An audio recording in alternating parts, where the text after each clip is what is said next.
Good afternoon, everyone, and welcome back to this hotbed of industry insight. We've had a very interesting morning with some very good perspectives on the future of the industry.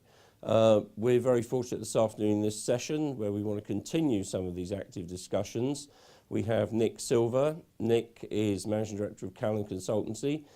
He's also a Fellow of Cass Business School and has authored a number of books about the industry and where it's going. He will be accompanied by Peter Simmons. Peter is from the Chartered Institute of Management Accountants and works with their innovation sector with the American Institute of Public Accountants. And in addition, we have Nick Lynch. Nick is a well-known consultant in the area. He has been both in academia, teaching management and business, but also has served in senior positions at ING and at Barclays, really focused around the area of compliance. So with no further ado, we'd like to move forward now. Nick will give us a short insight, and then we will open it up to the panel and questions from the audience. Thank you very much. Okay, John asked me to be controversial. Well, thank you very much for coming to listen to me. So I'm a bit worried when, what's the world coming to when an actuary is asked to be controversial? Right. So this is based, no, not this all. What I'm going to do is give a kind of big picture and long-term projection. And it's quite different, I feel, to what we've talked about before. But for me, if you're like, you're sailing, you actually want to look at the horizon of where you're going to, although, of course, nowadays you'd use a GPS. And then work backwards and think about, are we going in the right direction, rather than looking backwards and seeing, based on what's happened before. So a lot of the stuff I'm going to talk about is in my book, Finance, Society and Sustainability, available on Amazon and on your Kindle. And I've got to say it's really the best, the definitive work on the subject. Right. So I'd like to start with this. So does anyone know what this is? Well, and it's not Mexico, it's actually Mexico. It's a Mayan temple in Uxmal. Does anyone know what it's for? Yeah, humans. Well, it's actually it's the way Mayans allocated resources. So they believed if you build this temple and sacrificed people, then the crops would keep growing. The gods would send the rains to crops growing. But it didn't work. The Mayans had climate change and their civilization collapsed. Right. So the point of showing this is what is this for? What are these temples for? What the priests in these temples do, and actually they are for the same purpose as the Mayan temples. They are how we allocate our resources. I noticed today, this is not criticism, but we never talked about, we talked about managing people's money, but it's actually, we're managing people's money so that we efficiently allocate society's resources. And this is really the main point of my book, that the finance system is embedded in the economy, which is embedded in human society, which is embedded in the natural world. And obviously, as investors, we think like, I'm like a punter at a race course. I'm looking for which horse to put my money on. But actually, the arrows are both ways. So the decisions made in the finance system actually impact the economy, which impacts society and impacts the natural world, right? That is kind of the purpose of the financial system and investment and what we do. So what I'm just going to do here is come up with a couple of random slides and random thoughts on the future. And you can't predict the future, but some things are kind of, some things like, is Bitcoin going to, go up to £25,000 or down to £5,000 next week? I don't know, but you can predict certain things. So this is the demographic future of the world, which is, it's fairly locked in. You take my words, I'm an actuary, right? What it shows is that the top line is Asia, and the line going up is Africa, and the tiny little dots at the bottom are places like Europe and North America, right? Then this shows that during this century, Europe and North America will become irrelevant, demographic irrelevance, and the world will be dominated, at least people-wise, by Asia and increasingly Africa, and all the growth is coming in Africa, right? But to a certain extent, that's always happened in the past, but Europeans and North Americans have dominated things. But all the predictions are that the biggest economies of the world will be Asian and yeah, it doesn't say any African countries, but that's the growth areas. So obviously, whenever you read anything about this, analyst notes, investing in emerging markets, oh, that's a kind of obvious. But I want to turn that round. What does that mean the other way around? So countries like a world dominated by China, is that really going to be like a world dominated by USA and Europe for investment management purposes? The system we have now is not given. It's not. Historically, it's unique, and it's based very much on ideology or ideas coming out of the Anglo-Saxon world, embodied in the Bretton Woods institution of the IMF and the World Bank. And it relies on a kind of hegemony of Western power and ideas. But is the world dominated by China actually going to be like that? China doesn't have is a communist country officially, and it doesn't have our capital markets. You could argue, okay, it's an inevitable development of developing countries that they develop capital markets like the USA and model them, but that I don't believe that. I don't think that's going to happen. A world where the biggest economies come from a different tradition might impose different rules on the world order, and that might make it more difficult for our style of investors to buy stuff that we want to in the way we have done. Right.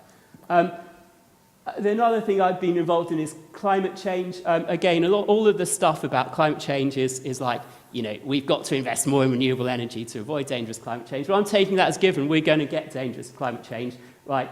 We've already got 1 degree of warming in the system, so we're heading up quickly towards between 1.5 and 2 degrees. I hope you like my very scientific chart. And what does that mean? Well, it might mean that Donald Trump is right. There's snow, there's still going to be snow, climate change isn't happening, it won't do any damage, right? Well, that's fine. We can take that view. But all the scientists in the world might also be right at saying that, well, 2 degrees C is catastrophic, right? And if I'm an actuary, so I'm neutral. I don't know which one of these two views is correct. But say it is, very bad things happen when you get past 1.52 degrees C, which is kind of inevitable. Well, what does that mean? Well, I'm reminded we're going to have to do things like geoengineering, sort of try to suck CO2 out of the atmosphere, cool the planet down, rapidly go to totally get rid of fossil fuels, stop eating meat and things like that, right? But I'm reminded of just before when America joined the Second World War, the generals went round to the car companies and said to them, we need your help in fighting the wars. And the car companies said, yeah, okay, we'll build some tanks. And the general said, no, you don't understand. You're going to stop building cars and build tanks, right? So is that the sort of thing that's going to happen in a 2 degree C world? I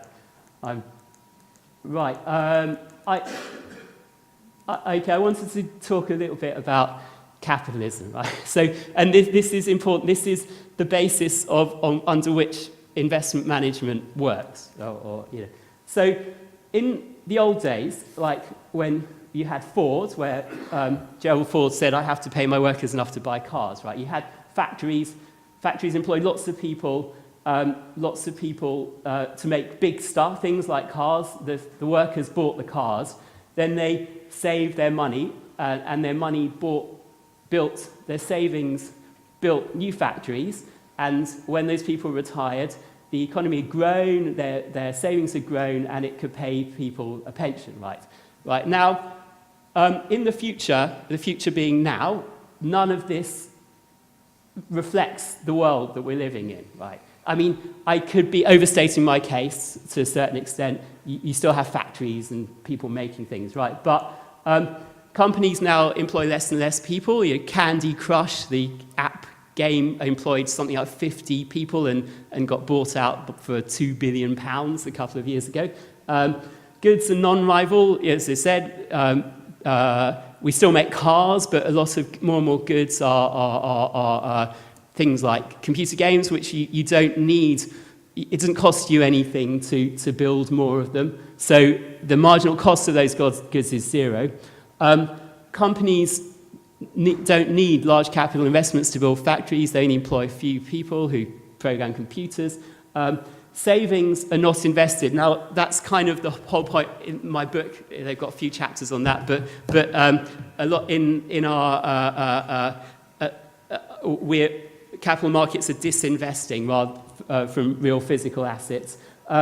Pensions have become prohibitively expensive. I'll explain that in a further slide. So people can't retire on them, at least most of the population. And as a society, we can't afford to pay people to be idle for 30 years. So the reason we have a retirement age of 65 is Bismarck asked his statisticians, what age do people die at? And they said 65. And he promised his population a really good pension from 65, right? But now people live till 95, right? So why? And if you imagine you start work in your mid-20s, these lazy millennials, they can't be bothered to work. So you're working from 40 years in your life, and you're actually not working for 55 years in your life. So how can that be? And also, my first point, companies don't employ many people. We discussed this a lot this morning, including financial services companies don't employ many people. And also, the planet can't afford for there to be 9-10 billion people all consuming in our the same way as the Western. So going forward, the kind of model, the economic model behind you save all your life in a pension and that gets invested and stuff, it breaks down. So the model that we're working on actually, for me, doesn't reflect our needs. Going back to our Mayan temple, what's this for? What are we doing for? Well, we're doing for something that was historic, right? Looking forward, when the investment management doesn't do it. Now, this is a lot of my book as well. It's a critique of, well, actually, it's not doing what it does very well anyway, because this is analysis by an economist called Philippon, who went back 130 years and found that financial intermediation had remained, despite all of the massive improvements in technology, financial intermediation had pretty much stayed stable at 2%. So that means if I save money in a pension or put money into a bank, the intermediary takes out 2% and only 98% of my money gets into the actual asset. Right? And at the same time, financial services as share of GDP has gone up a lot, right? So that means financial services has colonized more and more of the economy, but hasn't become more efficient.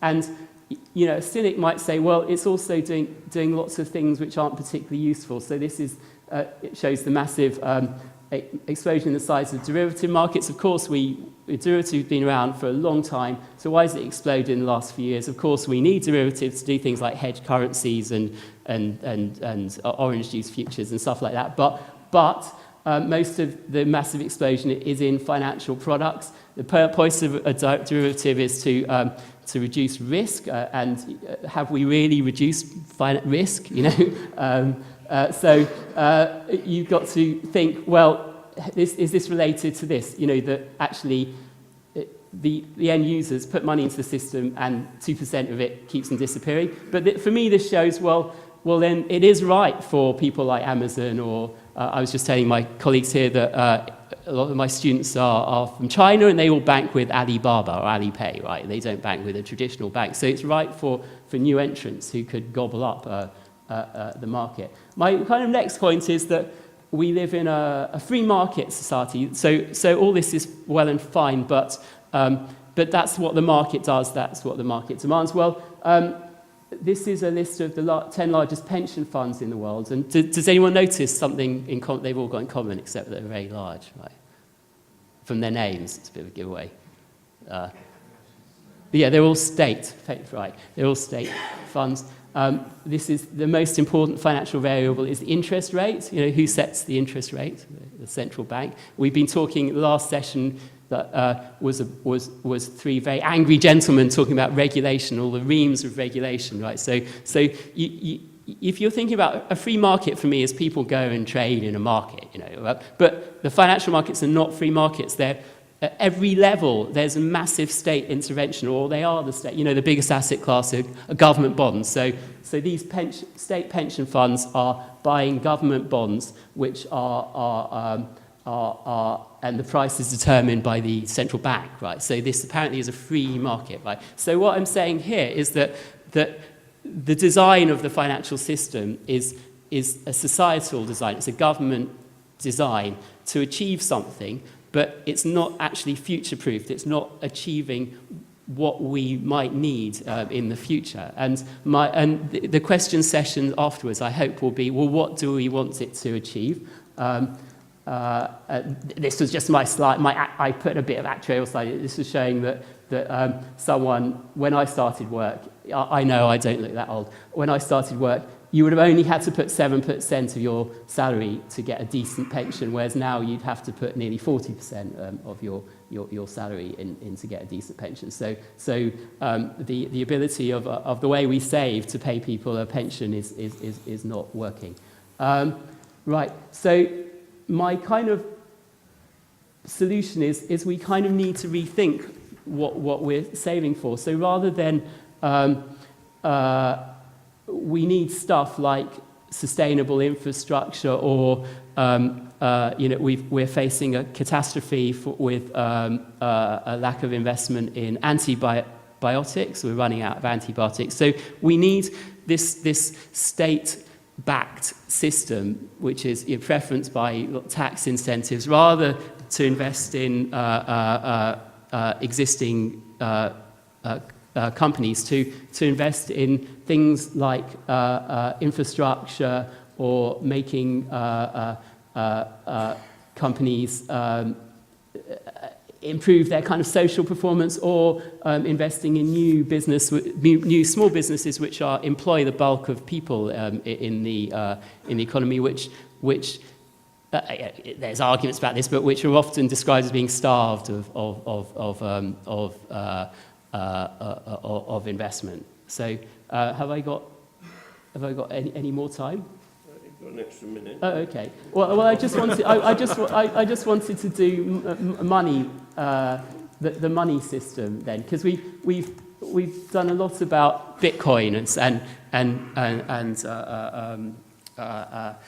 and digital currencies, right? And obviously, when Bitcoin collapses in the next couple of years, this is going to put a lot of next couple of weeks. This is going to don't take my financial advice. This is going to blacken the name of digital currencies. So, but I was thinking of, we were starting from scratch. We were thinking of what monetary system should we employ today? Should we introduce some kind of digital currency which is, overseen by a central bank? That would be one idea. That's a crazy idea. But I've got an alternative idea. Let me explain the idea to you. You give the right to create money to a small group of companies, but you ensure this money creation is linked to debt, so that we can increase the amount of debt in the economy, and that will employ lots of people like debt collectors and therapists for people who are in debt. You employ what I call the lightning doesn't strike twice principle. So you ensure these companies are ones that failed in the past, right? So that they definitely won't fail again, right? You want these companies to have really good knowledge of the law, right? So the way to ensure that is you must ensure they've either got a criminal record or they've been fined over £1 billion, right? And what we really, really need in this country is a property bubble. So you ensure most of the lending goes into real estate, right? And then you control this by with a policy mechanism which is a proven failure, right? And that the interest rate, right? But there, ladies and gentlemen, that is the system that we have today. That is okay, a digital currency has problems, but this is such an abysmal system. And the reason we have it is because we didn't have any choice in the past, and now we have a choice. And the people who've done the best work in this are the Bank of England, actually. If you scurry through their research, they've done a lot of papers saying we could introduce digital currency, it would boost our economy massively, it would be a lot fairer. But whatever this digital currency is, I'm not an expert, I don't have the answer. It won't look like Bitcoin. It will be, but the fact that there are digital currencies ensures that it can happen. So I think I'll just leave it there on that note. Thank you very much. Thank you. Well, thank you, Rich.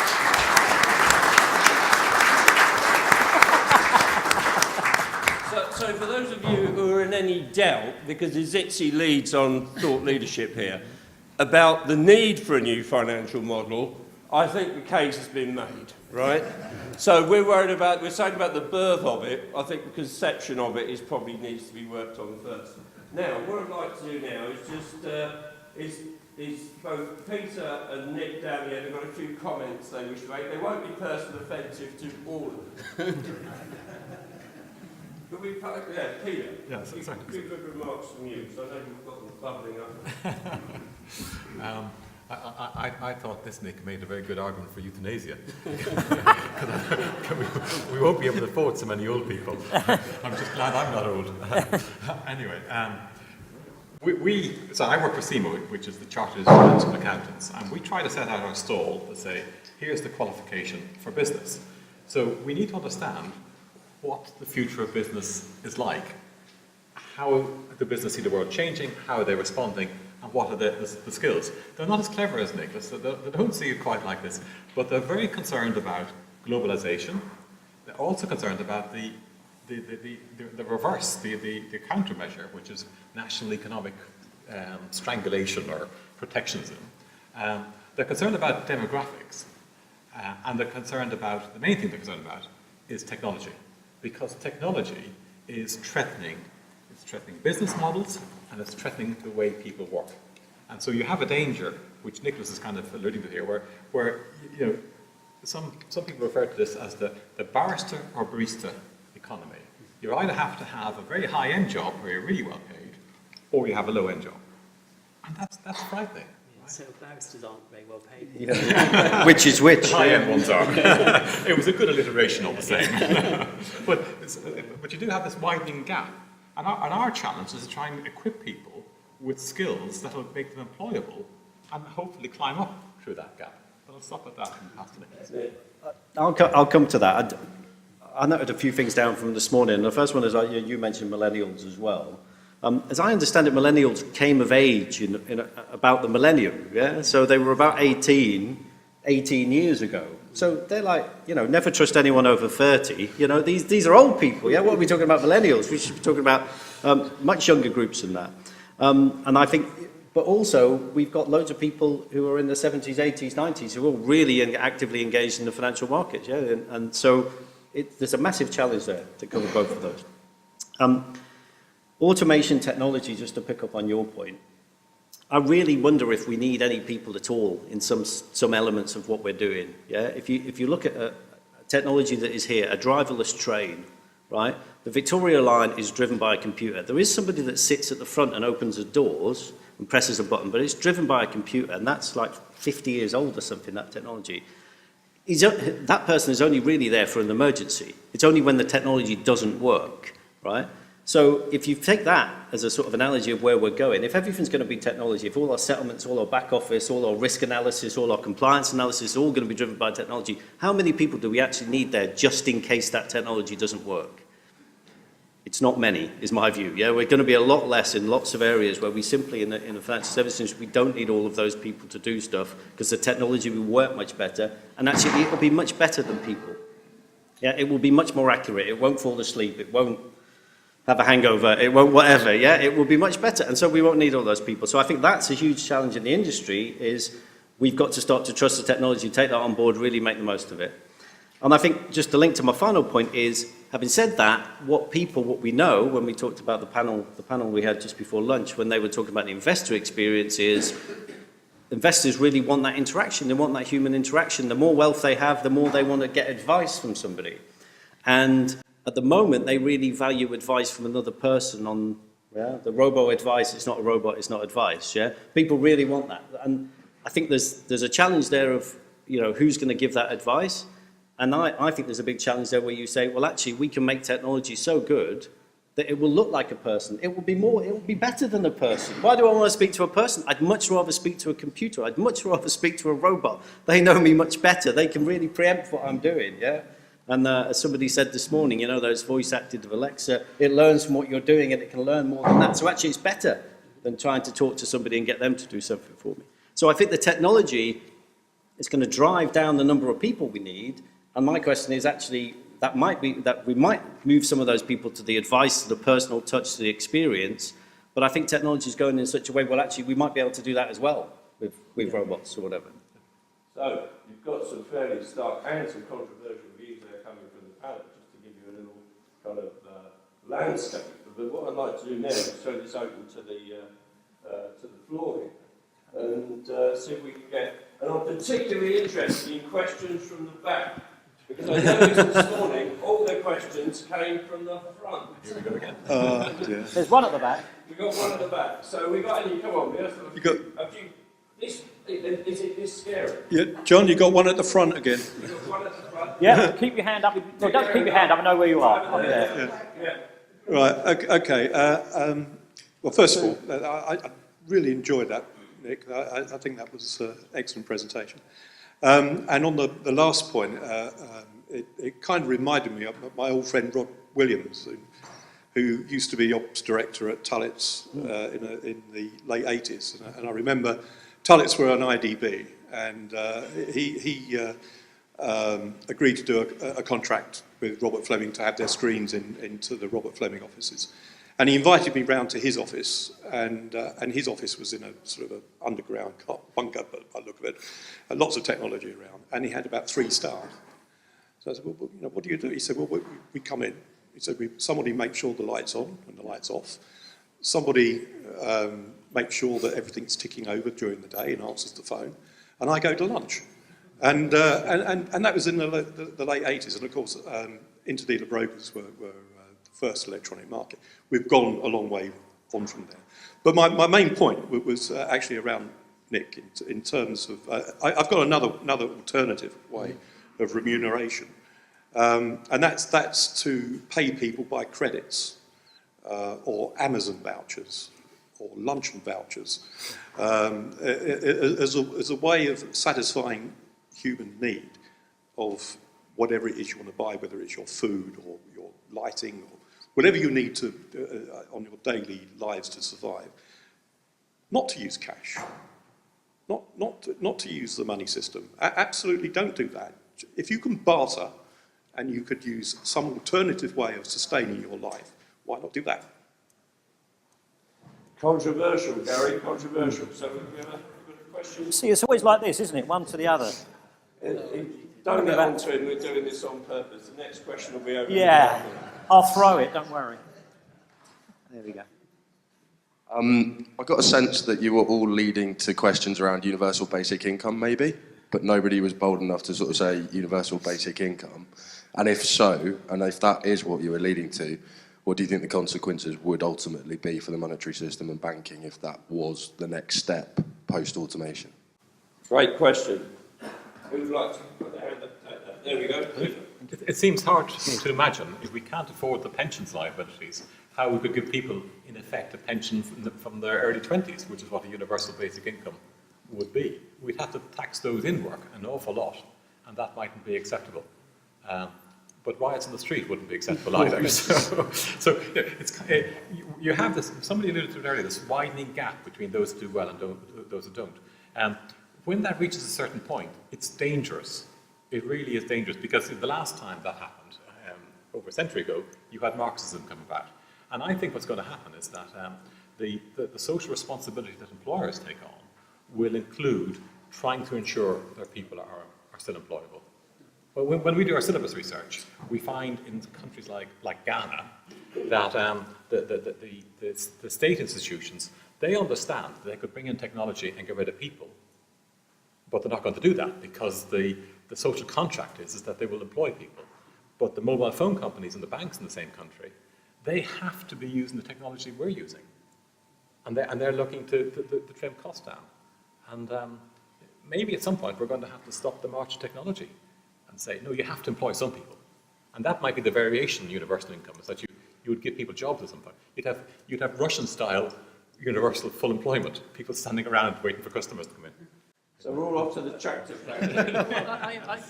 We've got a few more questions.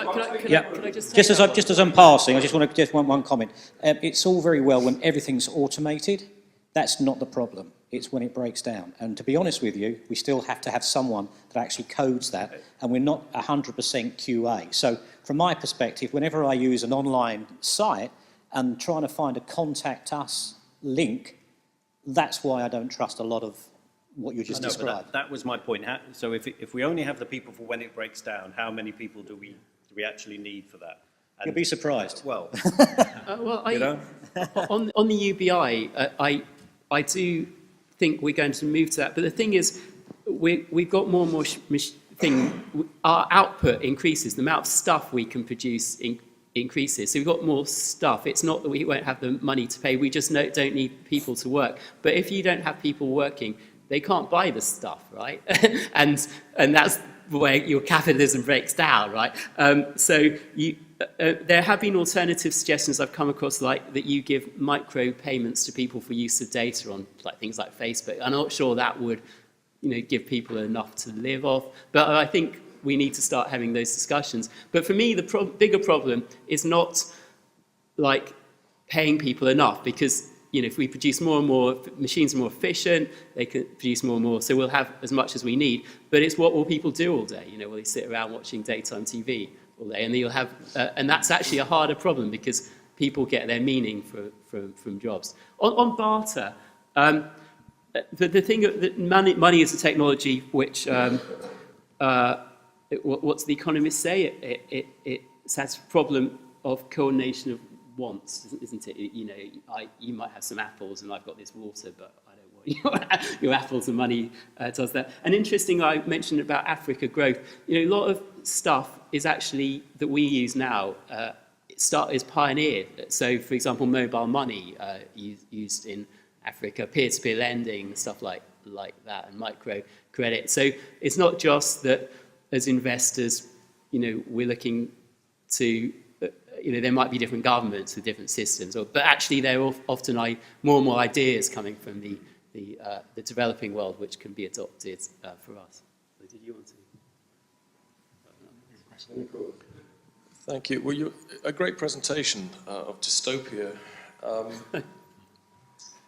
going to have to buy your book, which frustrates me. I'll have to nick it on a Kindle somewhere, because your flash past a Chinese empire did as much to sort of antagonize. You were required to be provocative. I just wonder three things in that. The first is, by traveling through sub-Saharan Africa and bits of Asia, the dominance of China and their rapacious appetite for mineral wealth, which I think is different, or it is sufficiently different from when we were building empires.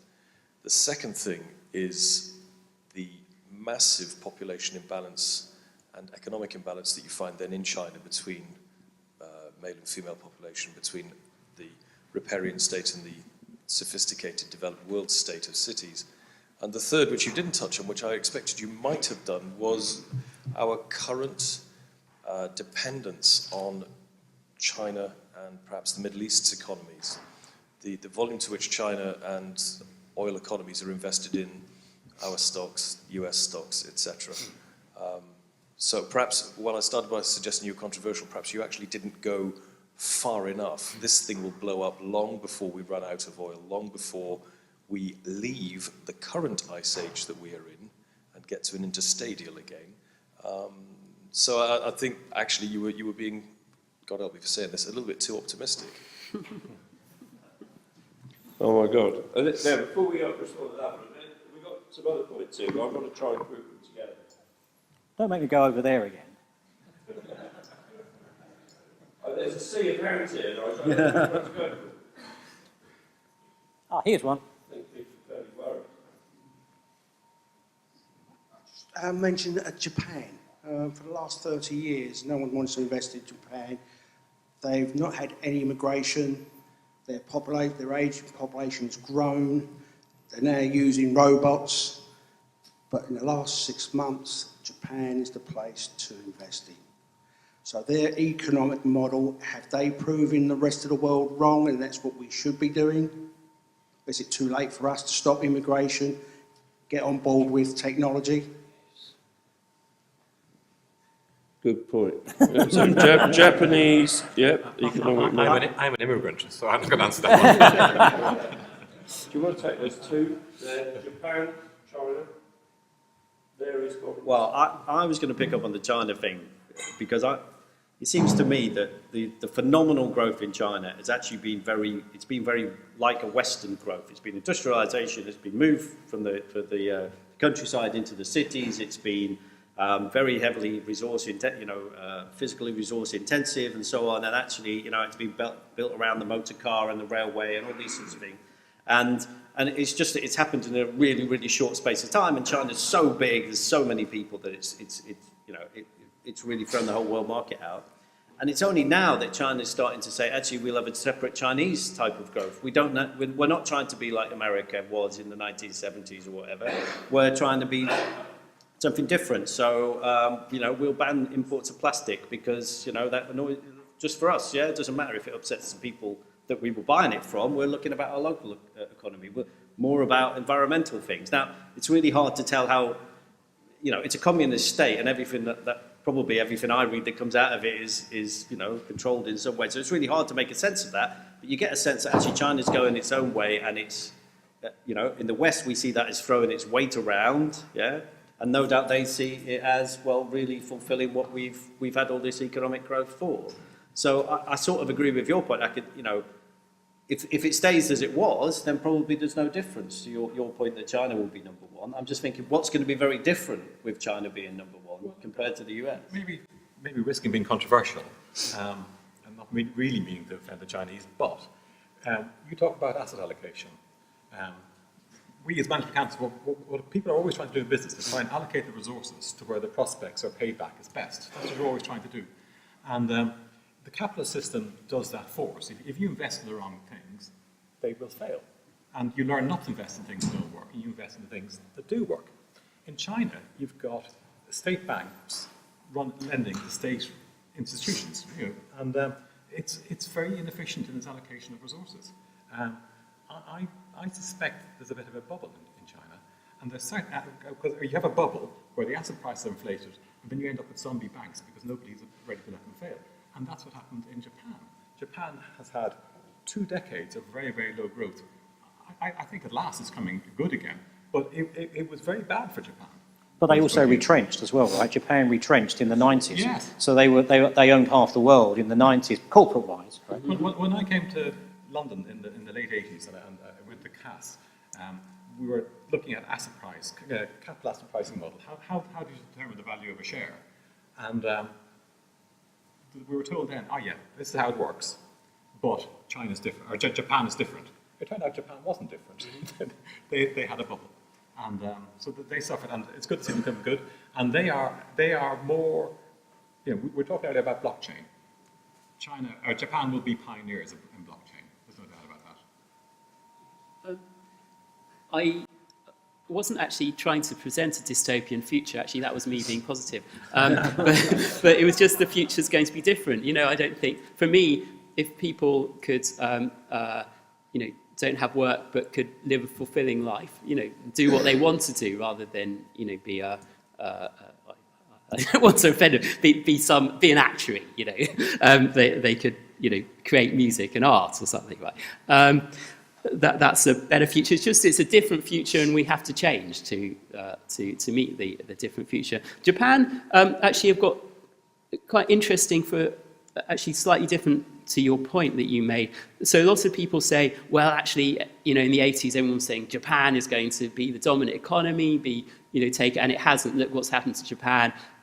Surely China might go the same way, but I don't think so, because China's just so much bigger than Japan, and it's not just China. It's large chunks of the developing world. But then also you can look at Japan as not as a failure, as a success. Okay, its property prices have crashed and its asset prices have crashed, and it's had very low growth over the last 30 years, but it's got highest life expectancy in the world, very low unemployment, fantastic infrastructure. You know, what's the problem? I think also, going back to your point about Ford, right, building cars, if you look at what most people do today, they don't actually buy cars, they lease cars. A lot of people aren't buying houses because they can't afford it, they actually rent houses, okay? People rent music, they don't actually own the music typically. You know, that kind of model is changing. Also, the services industry. So I guess my question to you guys is, can we continue to employ, we have 4% unemployment rate in the UK now, is that right? So 4% unemployment rate in the UK. Can we continue to sustain that with a service industry plus this rental kind of model, which I think runs alongside your technology argument? Well, we used to always, when I studied economics, which is a long time ago now, but the same principles hold. You used to always talk about that you'll always have a certain element of frictional unemployment. Yeah. You know, there'll always be people, there are people here today, between roles, and you'll always have people who aren't quite employable. And so they feature the figures. In fact, that sometimes they don't feature the figures because they get benefits that don't count as being unemployed. But the challenge, I think, is to help people be employable. And here's a system that's wrong, looking to my academic friend. We give people skills when they're in their 20s, and then how do they stay skilled for the rest of their lives? And it's a challenge for us as an institute, because we give people a qualification in their 20s. And you know, we don't actually give them CPD. Now we're starting to. But if we can give people a qualification plus the lifelong learning support to ensure their employability, that's a real challenge. That's what we'd have to try and do. Oh, here we go, sorry. Come round there. You're second, old We've chap. moved You're away second. from the idea that you get one qualification and then that's it. Yeah. You know, I've got my certificate, I've got my degree, I'm qualified for life. Yeah. But a system is better set up for Yeah. learning in your 20s than it is for lifelong learning. And it'll have to do that. I think it's more of a remark that we're talking today a lot about technology and how technology will potentially solve various issues that we have. But actually, there's been less of a conversation around society and looking at some of those issues in society and how we interact, how we communicate and what we need and how to solve those issues. And a lot of those things are not necessarily going to be solved by technology. So I think, you know, I've been reading a lot recently about corporate responsibility.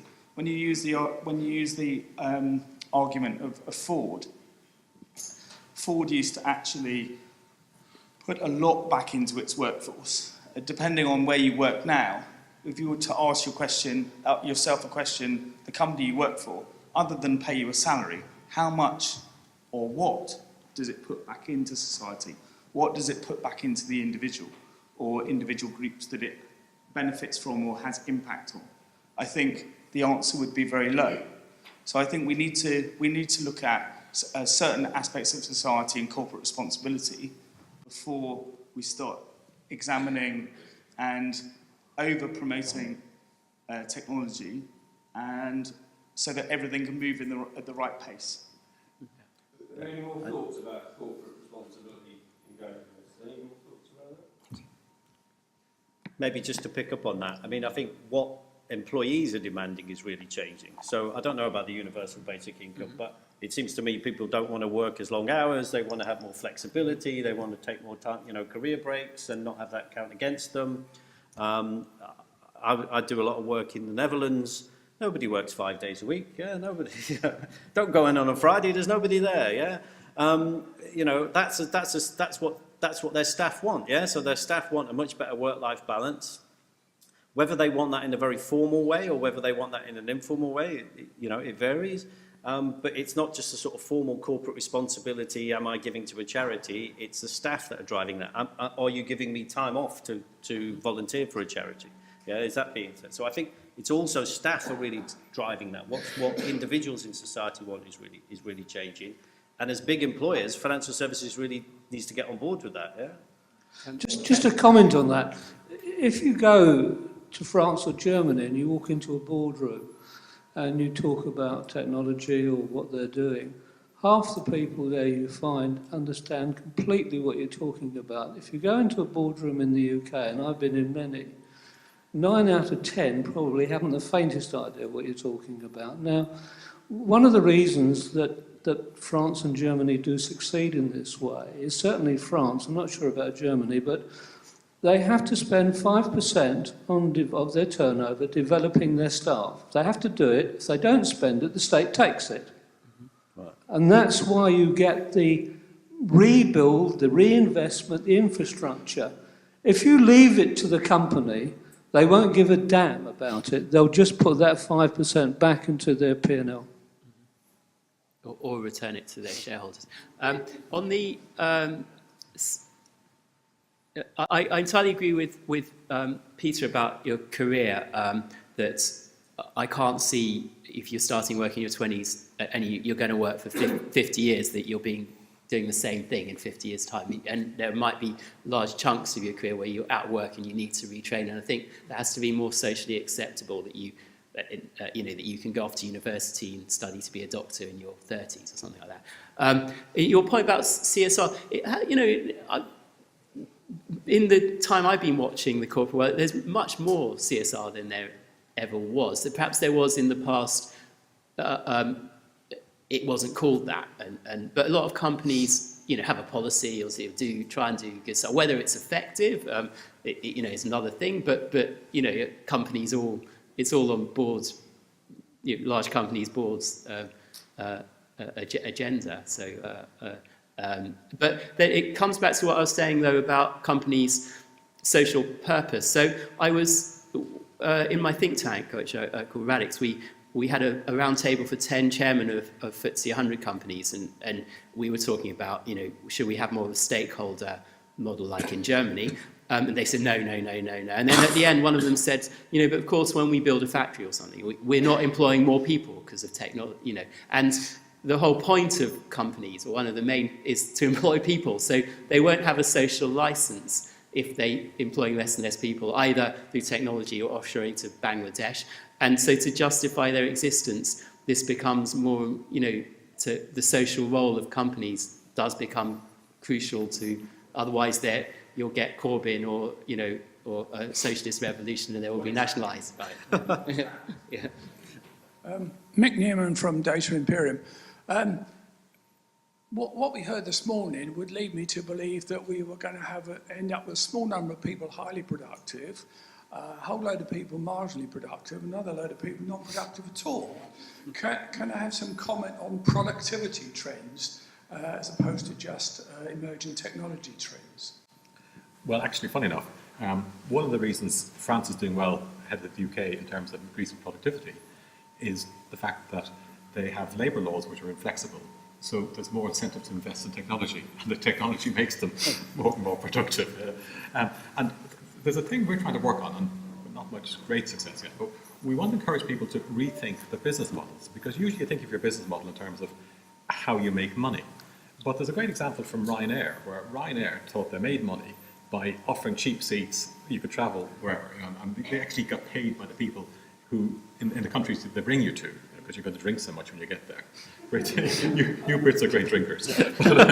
Well, actually, it fell down for Ryanair at the back end of last year because they were squeezing their employees, the flying staff, the pilots. And so businesses need to rethink their business model, because they don't just have to have a value proposition for the customer, they also have to have a value proposition for their employees and the wider society they serve. And it's when they start to address that value proposition for the employees that we'll start to skill our people up. And that's part of the social contract, so it's the license they have to operate. For the past 50 years, we've been putting up charts which show technology going up exponentially, the number of people employed going down, until you get to an end point, usually 20 years away, always 20 years away. Employment consists of 5 guys writing computer games, and 1 guy in Kazakhstan maintaining the entire world's inventory of computers. One thing which might be useful to see is how the actual breakdown in terms of automated system keeps on increasing with time. NatWest ATMs break down about every 6 months. It takes longer and longer for them to get back online. We had NHS trying to fall back to paper and pen and failing spectacularly. But again, that lasting 3, 4, 5 days.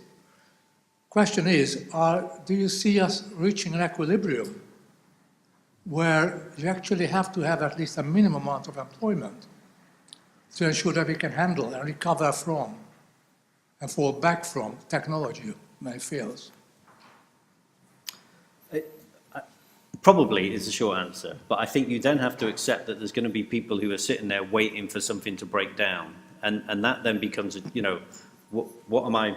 We could have 2 people doing that job, but we only need 1 at any given time. We're waiting for something to happen. So I think the question then becomes is how valuable are those jobs, and who wants to do those jobs, and are people going to do it? And I think it's going to be very hard for, you know, in our space, in the sort of financial services world, to say, well, what we've got is we think we only need this number of people day to day, but we have X number extra just in case, and then go to your shareholders and say, well, basically we're carrying this number of people just in case. Then you've got to really justify that. I mean, so the very variable price model, right? So you can have a support model that allows you to have that. Yeah. Okay? You've got to be explicit. That's what I mean. In terms of employment, I can see people working much shorter hours, and that's how you do it. Yeah. So they're all both adding value. But well, you just made the point I was going to make, which is that the way that we work is fundamentally going to change. So you may employ somebody to do that job, but they may be doing that job, but they may be out for a run at the same time. Yeah. It doesn't necessarily mean that they can't then stop and do that job and carry on, and they may have multiple jobs doing many more different things. Yeah. I think the psychology that we employ around work and roles is entirely wrong, and that needs to also change. And the fact that we view somebody in one industry for, let's say, 20 years, and if they are a fungible, malleable individual, why they would not necessarily be able to work at a similar level in another industry for another 20 years. At the moment, that's very difficult within work. But Yeah. I think, do you see that changing, or do you see that staying the same? Well, I think that also your question before, similar, the Luddite fallacy, you know, technology, people smash up machines because they think technology is going to replace the machines, and there are always more jobs, and that's always happened historically. But if you look at recent past, so Britain has record low levels of unemployment, but a lot of people are, to be honest, doing rubbish jobs, right? And then and in countries where they don't allow that, like Spain and France, they have quite high unemployment. And also, I think, so I'm not sure, the people who are into AI, they argue it, the thing about AI is it replaces the things that humans can specifically do. So it's different, you know, you can think, well, what will, you know, if at the moment you can have a GP an online GP who's practically as good as a human GP, what possible job could people do in 20 years? They'll be better than a computer. But I'm neutral on that, but I just do think, I think it's a given certainty that people will have to change their careers faster and faster, right? I think that's a certainty. Whether you'll have large chunks of the population that you don't need, I'm not sure about that. The question really is how does that become acceptable? Because at the moment it's not acceptable. Perhaps it should be acceptable, but it's not at the moment. So having that, we all know about transferable skills and knowledge and experience, but actually it's not that acceptable within work. Even within the same industry, it's not that acceptable. So how do we make that? Well, I think that their policy things you use social. I don't know if anyone watched Mad Men, like in the 60s, and then, you know, all women were only there as secretaries, right? And, you know, that's changed over the since the 60s. So you know, social trends change with economics. Yeah. It's a psychological change, right? Yeah. Yeah. Well, John tried to encourage us to be controversial, so here I'm trying to be controversial again. I think the financial services sector has a problem. And where I've seen it is that running round tables with accountants, not very senior people, but, you know, finance directors of a division in major businesses, and talking about the challenges ahead. In many sectors, particularly FMCG, let's say fast-moving consumer goods, the likes of Unilever, Procter & Gamble, the motor manufacturers, these people see the challenge as being, how do you develop people? How do you ensure you have got good succession planning? And the finance sector sees it, how do we recruit them? Yeah. Mm-hmm. And I think that's where the finance sector will go wrong, because it seems, if you talk to any bank, they'll talk about the quality of the employee, the relationships with the customers, they'll talk about human capital, as being the greatest asset. But what performance metrics have they got around that? How are they developing people? You develop them and then I'll employ them. Yeah? I mean, that's been our traditional model. Yeah, someone else does it and then they can move to me. Well, I tell you what, the pace of technology is such that we're going to have to, even in the finance sector, develop our people. I think there is a change to much more flexibility. I think there is a change to much more. The guy from the university this morning who said people aren't studying business studies, I think, well, that's okay. Let them study philosophy. That's probably much more transferable or something, you know. Let them study engineering. That's more transferable. I think there is, but I think it's actually at the top. Yeah, it's at the top. It's at the top end. It's not at the sort of middle where people can move between different roles and different industries. I think then there it's still quite difficult. I think you've really got to make a case for that to say I was here, I was in academia here and I'm in somewhere else here. You know, that is difficult. I think it is moving, but slowly. Well, we're just about reaching the end of the session now, so thank you very much for your... Yeah.